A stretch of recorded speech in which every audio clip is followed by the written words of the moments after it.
Halo, apa kabar? Kembali berjumpa dengan kami. Saya Hersbun Arif dan Bung Rocky Gerung. Bung Rocky, Wapres Gibran Raka Buming ini banjir dislike ini. Setelah dia mengunggah di akun YouTube-nya sebuah monolog soal bonus demografi. Tapi kelihatannya dia nggak kapok tuh, karena dia kemudian mengunggah lagi nih soal PSSI. Ini kan PSSI tim U17 ini cukup sukses lah ya di Piala Dunia.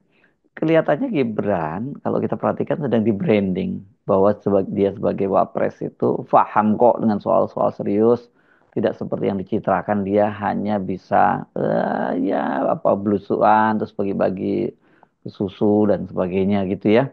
Dan mungkin kita bisa menduga-duga ini juga ada kaitannya dengan eh, apa dengan gerakan yang dilakukan oleh para ratusan jenderal dan juga perwira menengah TNI yang mendesak agar eh, dia dicopot karena inkonstitusional itu ya.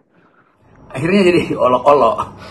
Dan saya kira itu hal yang memang dari awal dikenali oleh netizen, bahwa kalau tidak mengerti konsep dasar, buat apa memaksakan bicara, atau apalagi bicara dengan teks, bicara dengan fasilitas teknologi, lalu terlihat bahwa konsep dasar dari bonus demografi pengetahuannya nol. Kan simple untuk melihat seseorang, apalagi dalam kapasitas beliau sebagai wakil presiden, tidak paham konsep dasar itu. Sekali lagi kita mau coba membaca apa sebetulnya di belakang pikiran Pak Wapres ini, sehingga ada ide untuk mengucapkan sesuatu yang pada akhirnya membuat kegemparan. Bukan kegemparan karena speech-nya atau ideas-nya bermutu, tapi justru karena hal yang elementer itu tidak dipahami itu. Tidak ada konsep bonus demografi kalau tidak dibandingkan dengan bonus yang sama di negara tetangga. Tidak dibandingkan dengan permintaan pasar di masa depan. Kan itu intinya tuh. Jadi Indonesia bisa punya bonus demografi karena uh, penduduk usia produktif. Tetapi kalau SDM-nya itu yang sampai sekarang misalnya pemilih Republik Indonesia itu yang punya hak pilih itu 68% atau bahkan lebih dari itu hanya bersekolah sampai tahun ke-7, artinya tidak lulus SMP. Nah, sampai dengan 2045 diproyeksikan dengan model apa namanya nih, proyek yang paling canggih pun tidak mungkin menghasilkan SDM untuk menandingi SDM di Vietnam, SDM di Thailand, SDM di Singapura dalam kondisi yang sama di 2045. Jadi persaingannya itu di 2045 itu cara berpikirnya itu. Jadi bayangkan misalnya kalau industri 2045 itu menuntut keahlian di bidang matematik.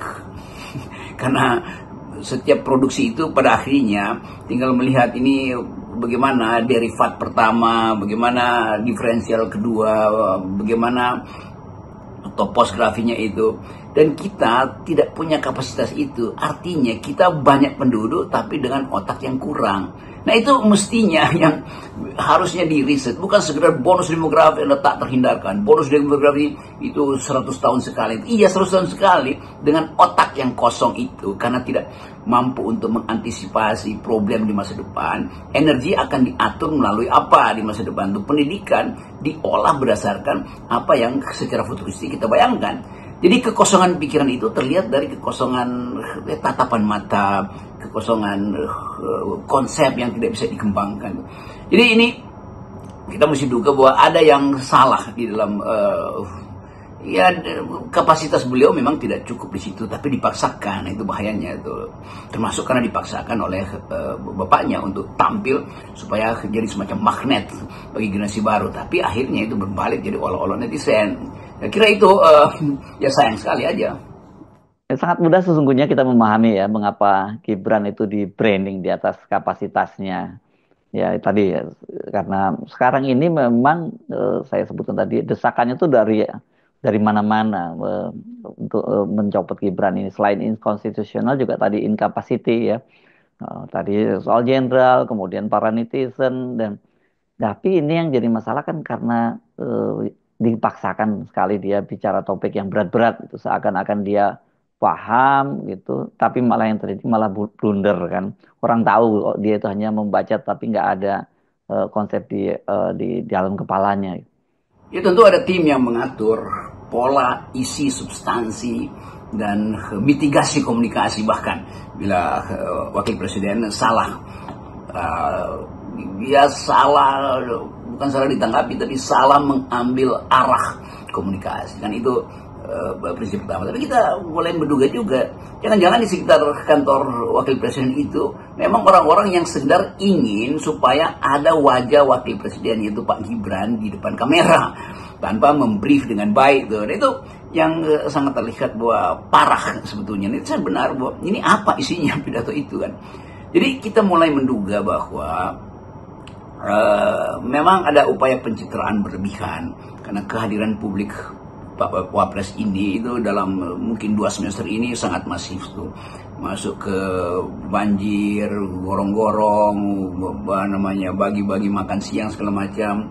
Hal yang sebetulnya bukan itu tugasnya tuh. Tugasnya adalah memikirkan konsep itu, dan sekali berupaya memikirkan konsep salah semua kan, itu konyolnya di situ kan.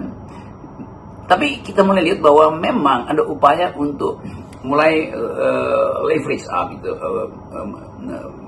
level playing field ini, tataran permainan politik itu hendak dinaikkan, karena tidak mungkin Wapres itu terus-menerus bicara tentang hal-hal yang remeh-temeh, maksudnya yang rada canggih. Maka datanglah konsep bonus demografi yang udah berkali-kali diucapkan juga oleh bapaknya Presiden Jokowi pada waktu itu, dan salah semua konsepnya kan. Jadi kelihatannya tim komunikasi mau menaikkan kapasitas, tetapi mestinya memang nggak bisa nyampe, nggak bisa Honda BB itu dipasang untuk menggerakkan motor gede yang bobotnya mungkin 200 kg kan. Itu masalahnya ada di situ tuh. Jadi kita menduga bahwa pola komunikasi hendak dinaikkan dari soal bagi-bagi goodie bag, lalu bagi-bagi skincare yang memang digemari oleh pemilih yang kemampuan menapis informasi itu masih kurang, tapi itu justru dieksploitasi. Kan itu juga berbahaya atau tidak sopan secara peradaban kalau mengeksploitasi kebutuhan konsumtif dari masyarakat bawah untuk mengambil pemilih di 2029 nanti, atau persiapan ke 2029 kan nggak begitu kan. Nah sekarang mau ambil alih pemilih yang punya konsep, maka datang istilah bonus demografi yang pada akhirnya jadi olok-olok, karena nggak ada bonus di situ, yang ada defisit intelektual sebetulnya akan terjadi. Jadi saya kira itu ya sebut aja ini semacam kekonyolan dari tim komunikasi beliau juga. Tadi Anda menyinggung Gibran itu selain bagi-bagi susu juga sekarang ini bagi-bagi skincare. Ini saya juga nggak paham tadinya apa yang terjadi. Rupanya ini bagian dari dia rupanya timnya lah, bukan dia yang paham gitu. Sekarang ini soal skincare ini juga rupanya jadi kebutuhan pokok itu bagi para remaja, bukan hanya wanita tapi pria juga. dan ya gayanya seperti itu, dia tahu ada kebutuhan itu, dia sogoklah para anak-anak muda ini, generasi alpha dan beta dengan skincare, dengan jelas targetnya itu adalah elektoral. Dan saya kira memang makom dia itu memang hanya sampai di situ ya. Kalau diteruskan, dipaksakan dia di skill up gitu ya, dipaksakan dia bicara tentang topik-topik yang berat, itu saya kira malah itu makin blunder itu. Kita coba melihat sebetulnya arah dari politik dinasti Jokowi. Kan ini terkait dengan persiapan untuk membentuk Pak Gibran ini sebagai tokoh yang hendak diajukan dan dengan keinginan kepastian diajukan di 2029 untuk menuntun Indonesia menuju 2045 misalnya kan. Tetapi dari sekarang kita menduga bahwa ada kegelisahan pada Pak Jokowi. Kalau Gibran tidak dipersiapkan, kalau Gibran dipersiapkan dengan tanggung, kalau tim yang dibentuk oleh Pak Jokowi untuk meloloskan Gibran masuk di dalam playing field yang lebih konseptual itu, akhirnya menemukan bahwa nggak bisa dipoles, kira-kira begitu. Jadi ada frustrasi juga di dalam timnya Pak Gibran untuk menyodorkan beliau sebagai figur. Karena yang mengintai komunikasi politik Pak Gibran itu kan netizen yang juga hari-hari ini merasa bahwa saya juga bisa kok kalau cuma asal ngecap-ngecap emang gue nggak mampu melebihi beliau, walaupun foto beliau ada di semua gedung.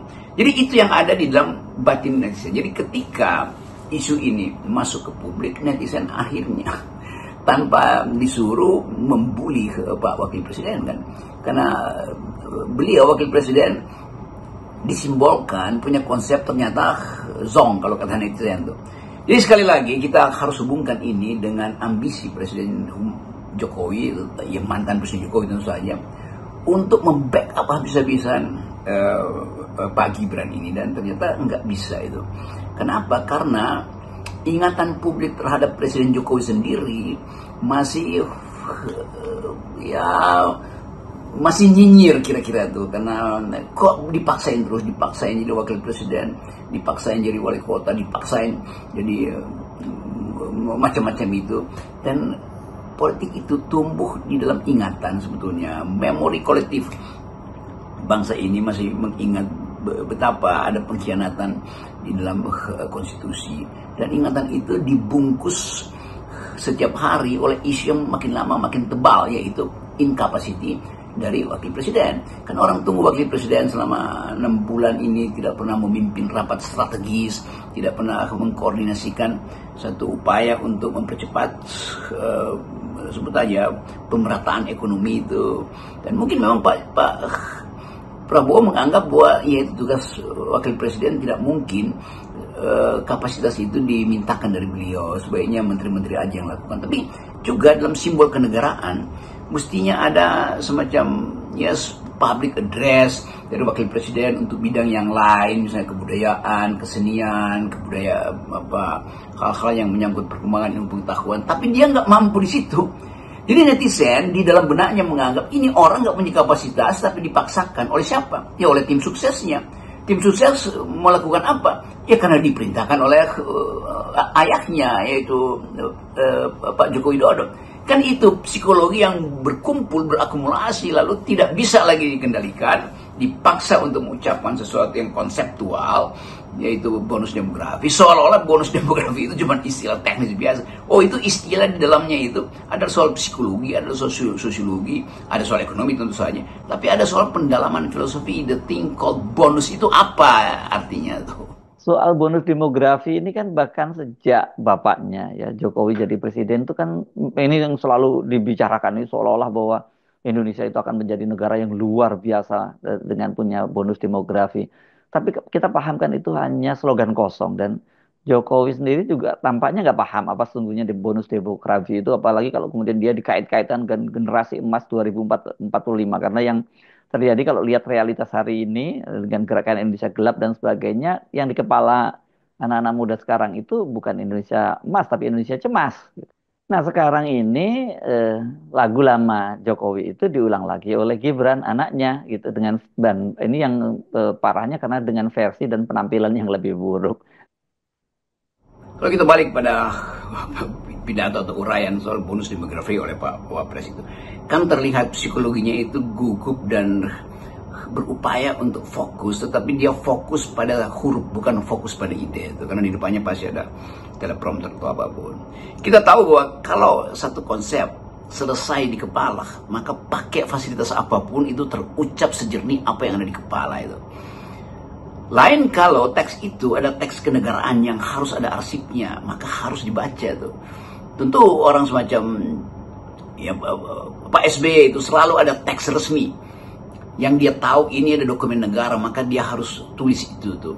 Itu officially harus begitu. Tetapi di luar kepala Pak SBY paham tentang istilah-istilah, tentang konsep-konsep global security, environment, government, military efficiency, macam-macam tuh. Dan karena itu dia dengan fasih mengucapkan itu. Nah kita melihat bahwa bonus demografi itu adalah konsep yang udah standar. Tetapi justru karena dia standar, maka seharusnya di kepala wakil presiden itu udah selesai kan begitu. Ketika dia baca teks, maka terlihat dia betul-betul hendak mendefinisikan itu berdasarkan sesuatu yang dipaksakan untuk dia kenali oleh tim suksesnya. Ini loh, ini namanya definisi politik yang salah semua kan.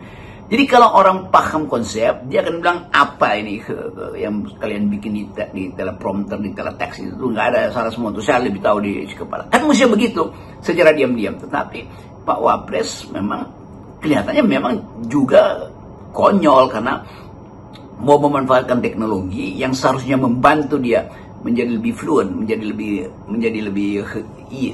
lebih lega untuk berada di depan teleprompter, tapi dia justru jadi tegang. Maka netizen lalu mulai mengulik-ulik, ini artinya dihafal lagi kan itu soalnya. Jadi saya untuk fairness saja bahwa netizen berhak untuk mencecar itu dan kesempatan untuk menguji kembali kapasitas wakil presiden kita ini akhirnya mulai terbaca bersamaan dengan ujian publik terhadap kejujuran ayahnya yang pada waktu itu Presiden Republik Indonesia ke-7 tentang ijazahnya itu.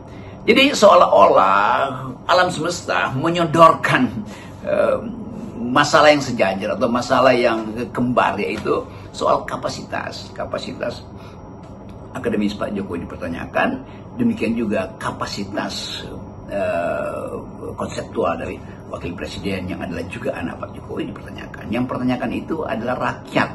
Rakyat bertanya pada mantan pemimpinnya, rakyat bertanya pada pemimpinnya sekarang, dan itu bukan delik, dan itu bukan olok-olok, dan itu bukan sesuatu yang harus dilayani oleh pelabasar wakil presiden atau basarnya basarnya Pak Jokowi. Kan basar ini siap-siap untuk melayani netizen yang mengolok-olok konsep bonus demografi dari Pak Gibran kan. Tetapi sekali lagi kita tahu bahwa sesuatu hanya mampu untuk diucapkan dengan kejujuran, dengan ketepatan naratif, dengan kedalaman logis kalau memang konsep itu mengendap di dalam kepala. Itu poinnya itu. Salam akal sehat. Salam akal sehat.